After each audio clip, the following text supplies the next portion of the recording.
This is Private Matters, and I'm Max van Praag, and we're talking here on the show about thriving in intimacy.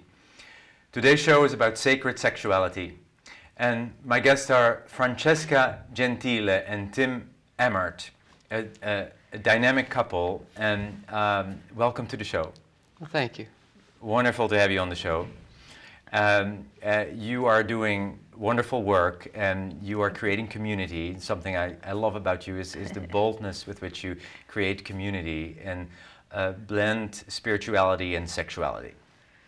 You are teachers of sacred sexuality. Yes. What is sacred sexuality? Isn't all sex sacred? Well, you know, I think my beloved brings up a good point, is that when I have talked to groups of people, the room will usually fall into two camps. And one camp is that all sex is sacred, that it's inherently sacred. Whatever you do, it's sacred, that all life is sacred. But then there's the other camp. And the other camp of people say that sex is an energy that's neutral. It's like jello, it's like electricity. It's really kind of a neutral energy. And until you bring intention to it, it isn't anything at all. So if you bring a sacred intention to the energy of sex, then it becomes sacred. And so I would say it's the two camps. It's the one camp that believes that bringing something sacred, giving it a sacred intention makes it sacred, and then the other camp that tends to believe that bringing a sacred intention helps us recognize the sacredness and the magic that was there to begin with. And I would say that both are true. As long as we recognize the sacred, as long as we bring our attention to the sacred. As opposed to sex being something dirty that we do in a way that's not. Well, that's where we differ, because I think that when sex is something dirty and nasty and whatever, it's still sacred. Yes. I think that, you know what, if it's all sacred, then nothing is profane. Even the profane is sacred. And I would say that sex has more of a, that sacred sex, once again, if we take, let's define sex, shall we?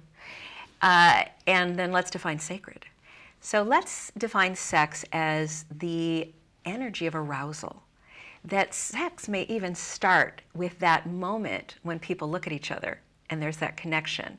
Because that connection, that spark, that wink, that flirt, is the start of something that later ends up being in genital contact or later ends up being in penis and vagina. But it starts really with an energy that starts to circulate between two or more people. So we can say that sex is the energy of arousal that manifests in a variety of ways. Now, what about sacred? Once again, when I ask people, or you even look up the definition, you'll see that sacred is often described as set apart or precious in some way. And if we think of the sacred as special, as precious, as set apart from the mundane, then sexuality becomes sacred when we bring a consciousness to it, like we do to a church. A church is just a building. Like making your room beautiful. Like making Yes. your room beautiful, but even a church is just a building until it's actually sanctified. Then it becomes a sacred space. Yes.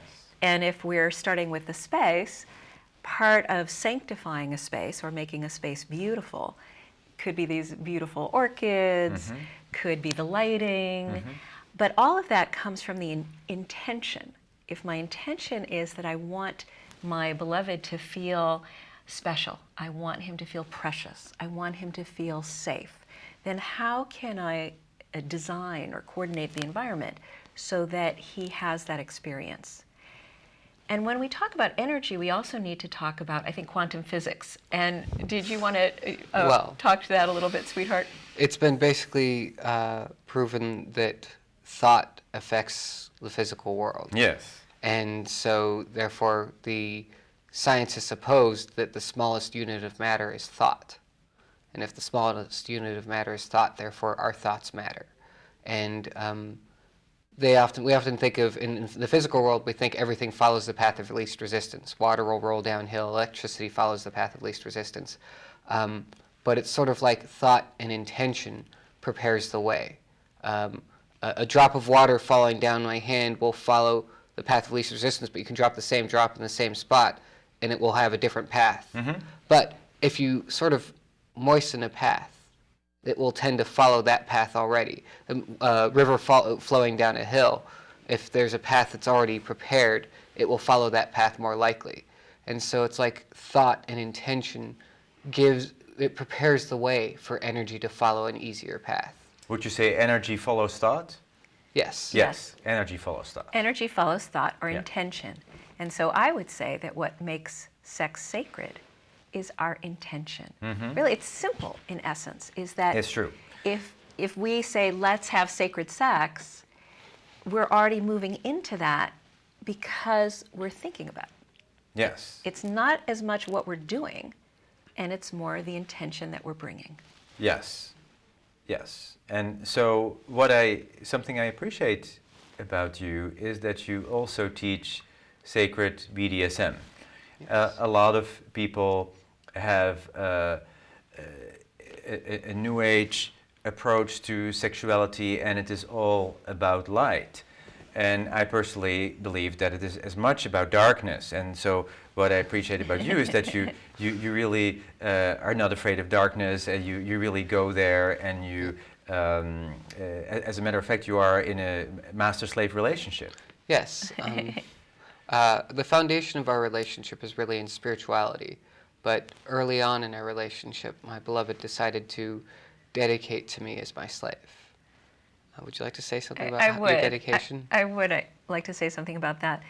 Is that in Tantra, and I'm imagining you've interviewed various people about the Tantric path, there is a concept called bhakti, or devotion, and a concept called seva, or sacred service. And in Hindu Tantra, you could be in devotion and service to a temple or a community. You could be in bhakti and seva to a particular deity, male or female, or your beloved can represent deity. Your beloved can represent the divine. So to me, I am in devotion and sacred service to my beloved who represents the divine to me. And we share a spiritual path, and we were visiting a temple and staying overnight in it in Northern California. And I woke up early in the morning with almost like a voice in my head that told me to kneel outside the bed and to offer myself heart, body, mind, spirit, and eros to him. And so I woke him up, and he was kind of rubbing his eyes. It was early, and I was naked, and I knelt beside the bed, and I said, "I have a gift for you." My first thought was, couldn't it wait? So I'm like, "What? You have a gift? What is it?" And she kneels next to the bed, and she looks at me so sweetly. And I said, you knew this woman at this point? Oh yes, we were lovers at that point. Oh, you were lovers at this point. It was not a requirement to be submissive to me to be in relationship with me. We're in relationship as priest and priestess. But at that moment, she knew that I had a kinky practice. But that's all I knew. I just knew that he had a kinky background. I actually had no idea what that meant. And so I knelt outside of the bed, and I said, "I offer myself to you in unconditional love, service, and devotion. Heart, body, mind, spirit, and eros." And I just was taken aback for a moment. I rubbed the I sleep understand. crusties out of my eye. And I would be too. well, and I was in awe, really. I was awestruck for a moment. And I said, "Are you asking me for my collar?" And she... And I said, "I don't know. Let me check." And so I meditated for a moment or two to connect to where I feel spirit. And I think we all have our individual way of doing that. And I felt this assurance, like, yes, the collar is what I wanted. But once again, I didn't know what that meant. So I said, yes, I want your collar. And she just looked at me so sweetly. "What does that mean?" And I very briefly explained to her that I said that would mean that I would own you and your body is mine. And then I grabbed her and ravaged her in the temple. And that was just our sweet initiation to our master-slave relationship. Beautiful. And I would say that if we get back to that darkness and light again, is that if we have too much light that's like a nuclear bomb. That destroys everything. Nothing would grow. The plants take in light, but they actually grow in the dark. The baby grows in the darkness of the mother's womb. And ancient peoples knew that the dark was fertile. It was nourishing. It was the cave of treasures and the great below of transformation. And ancient peoples knew that we needed this cycle of both light and dark to grow, to evolve. And so when I came into the spiritual community, there was this sense of enlightenment, enlightenment, enlightenment. And every time someone said that, I would almost cringe in a way. It doesn't feel right to me. It feels very out of balance. So over time, I started to speak about enlightenment and endarkenment. You know, that we need the both and. We need light eros and we need dark eros. We need all of it. And the Buddhist path, which many people in the Bay Area love, really is a path towards this unconditional loving acceptance of all that is, of everything, nothing. And you can't just have light to get to that totality of acceptance and compassion. The flip side of that also is really a sense of denial. I look at a lot of the people who are all about light, especially the tantric sexuality community. Some of the people really believe in just, everything's light and beautiful. And it's like, the brighter your light, the larger and deeper your shadow. And then where's your anger? Where's your? And sometimes it's like, where's the depth? And then we look in the kinky community, and it's the same sort of denial in the opposite direction. We're like, ooh, aren't I dark and mysterious, and can't I do wonderful things with pointy objects? And it's like, you're denying your light. There's no shadow without light. And really the Buddhist traditions, the Buddhist teachings is always the middle way. Nice. And we teach endarkenment and enlightenment, the idea that we have to know our shadow and delve deep into our shadow and go into the underground, but we also have to acknowledge the light and be nourished in the light. And come back into the light. Yeah. That this cave of treasures is, in shamanic practice, they talk about this cave of treasures, this great below, is what holds what is lost, hidden, rejected, suppressed, and denied in us. What is lost, hidden, rejected, suppressed, and denied. And in the process of being enculturated, growing up in a family, growing up in a community, we're given rules that, in a sense, are put there to protect us or to, help us function in the dance of society. But often what happens is we start to lose pieces of ourselves. If I think that mom and dad won't accept me in a certain way, then I'm going to hide that I'm angry, or I'm going to hide that I'm passionate. Right. And sometimes even more, we get cultural messages that are very negative about sexuality or the body or aging or emotions. And so human beings are carrying what I would say are wounds or restrictions or disconnections from their wholeness. And at some point in our life, I think we have an opportunity, I think aging is an opportunity, to start to reclaim these pieces of ourselves. We wake up one day and say, I feel so disconnected from you, or I've lost my sex drive, or I don't even feel like a woman anymore, or I don't, here I am and I have the job and I have the money or I have the house, but I feel so empty. I think that's an opportunity to say, what is missing inside, that if I could reclaim it, would bring a vitality to all of my life and my sex life and everything I'm doing. And it's often a journey, a process to recover, a very courageous journey to recover sometimes my anger. But if I have more anger, I have more passion. Sometimes to recover my passion. And then maybe when I'm more passionate, I notice that I have other emotions too. Sometimes what we would say is in someone's shadow, what they're rejecting, what is repressed, hidden, rejected, or denied, is their light. Sometimes what is in their shadow is actually their lightness. It's their greatness. Sometimes it's their power in the world. And so part of it is that we believe part and parcel of all of this is the journey to come to greater wholeness and completeness within ourselves.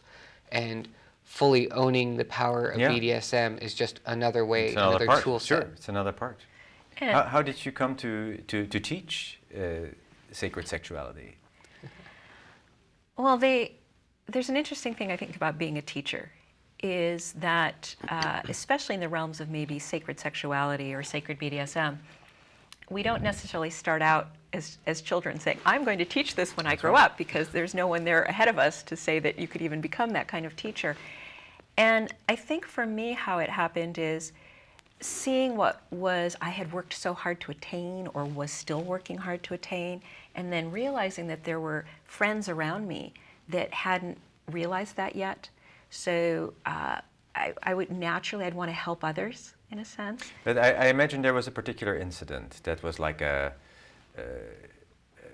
changing moment. Yeah. I could point to a distinct incident in my life, but please. it's very simple for me. Unlike her, I've always wanted to be a teacher. I've known since childhood that my goal was to be a teacher and a scientist, somebody who studies the world and then shows people what I figured out. And in a way, being a priest is another flavor of that.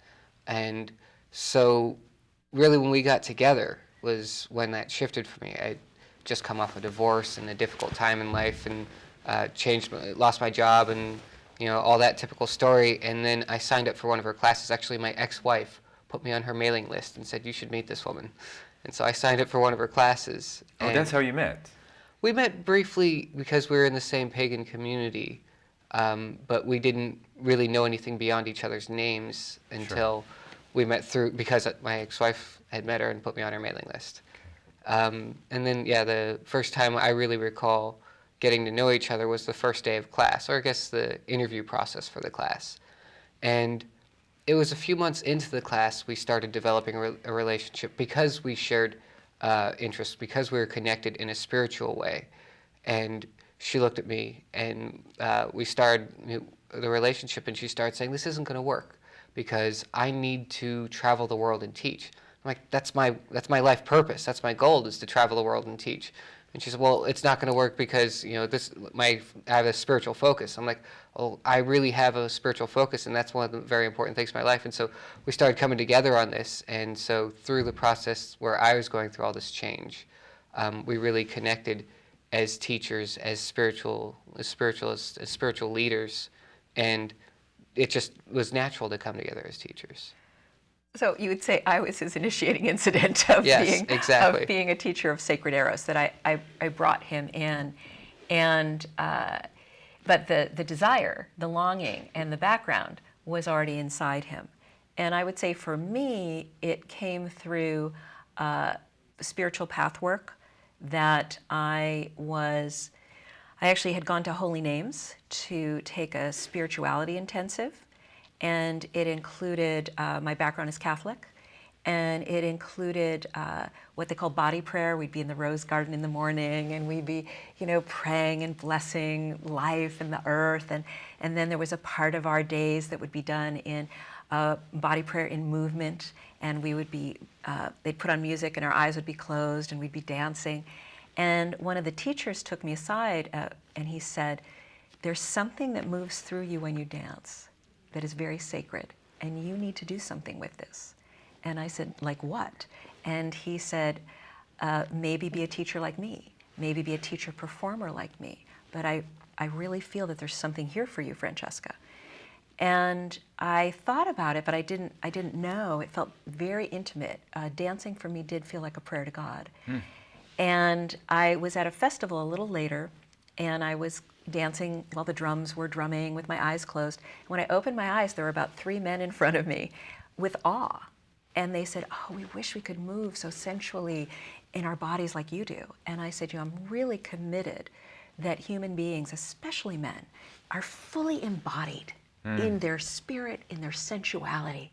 And they said, where do you teach? And I said, I don't teach yet, but I could teach. And I put up a little sign that said at the fire circle, it was at Harbin Hot Springs, that the fire circle I would teach at 6 o'clock. And 8 people showed up. And I taught them.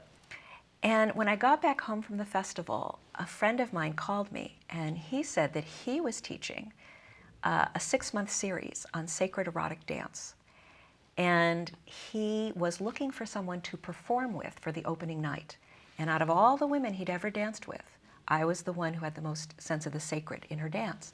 Would I perform with him? That sounds like Cinderella. I know, and I said yes, I would perform with him, and I went. I never spoke, and I left, and I called him the next day, and I said, I'm meant to teach this with you. He said, no, you're not. I've already got people lined up. I have the Hawaiian dance teacher, I have the Middle Eastern dance teacher, I have the East Indian dance teacher. I'm teaching with other women. I said, no, you're going to be teaching this with me. What age were you? I was, let me see, I was 40. You're 40, okay. I was 40, and I felt it was this breakthrough. My 40s, for anyone out there that's, listening, and some of our women who are watching and listening, that I think of aging as aging juicy, aging delicious, that I feel like it keeps getting better. And it was in my 40s that I started teaching sacred sensual dance and coaching in sacred sensual movement.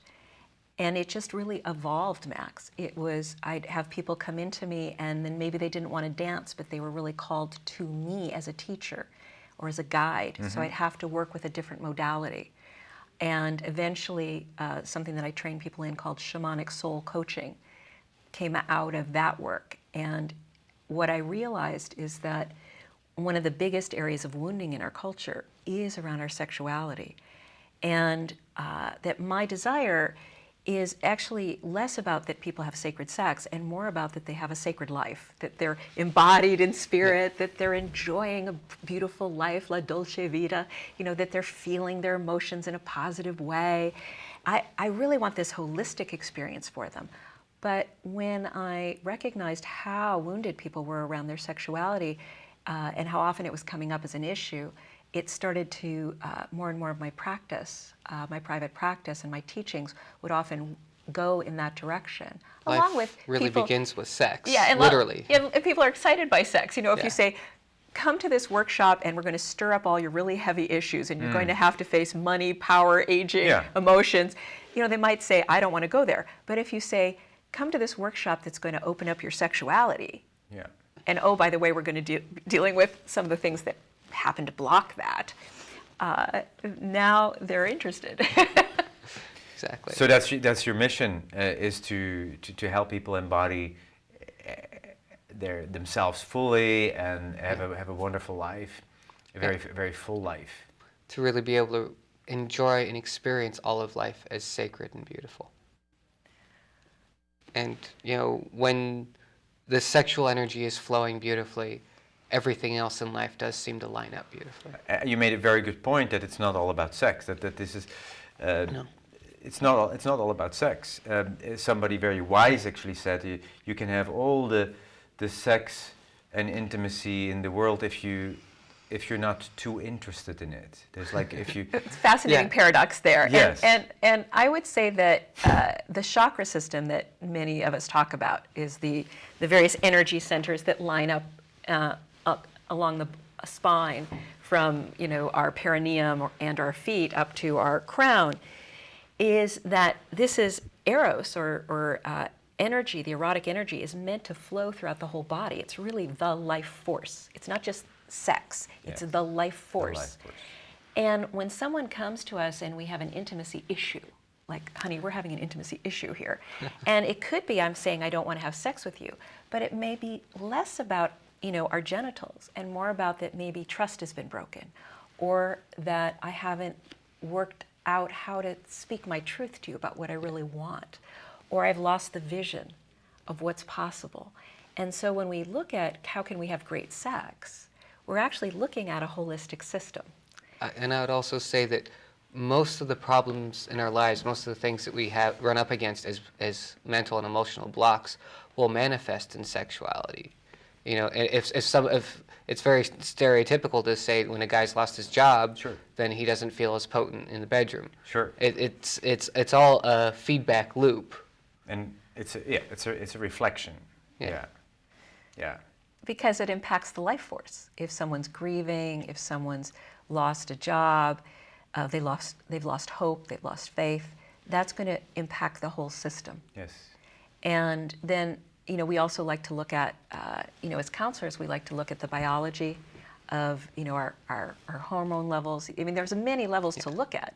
And all of evolution is geared towards sexuality. I mean, when they talk about survival of the fittest, it's not, I mean, really, Darwin's theory wasn't who's the smartest or strongest survives, it's who has sex and procreates survives. It's all of our evolution is geared towards sexuality. So sexual health is also a strong marker of our overall health. Even if one is celibate, if their body is still functional sexually, that's a strong marker of their overall health.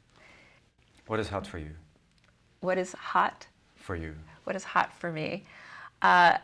I think I align with the sexual sapiens that a brilliant mind is very hot, along with a brilliant spirit. I think if you have a great mind and a great heart and someone's making a positive difference in the world, that's hot. You know, I would say a great mind and imagination, a sense of imagination, is, you know, along with passion. Yes, because it's all. Yes, It's all here. Technically the largest sexual organ is your skin, but the second would be your brain. Thank you both for coming on the show, and bon voyage. It's been wonderful to have you here. Thank you. Yes. Mwah. This was Private Matters, and I'm Max van Praag. Thriving in intimacy.